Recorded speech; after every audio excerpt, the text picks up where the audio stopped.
আজকে চাঁদপুরে শেষ বাজার আমাদের তরুণ বেচা শেষ।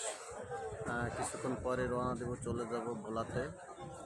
আর সবাই দোয়া করবেন যেন আল্লাহ তাআলা ঠিকঠাক মতো নিয়ে যায়। সবার কাছে দোয়া চাচ্ছি। আর এই যে দেখেন অনেক ট্রলার আসছে, আজকে এগুলার মাল উঠাইতেছে। আমাদের ট্রলারটাও চলে আসছে, তো ট্রলার আরেকজন লোক আছে, ও থাকবে ট্রলারে। আর আমরা দুজন ছিলাম, দুজন চলে যাব। এই যে অনেক ট্রলারই দেখতে আসছে, নিচে মাল উঠাইতে আসছে।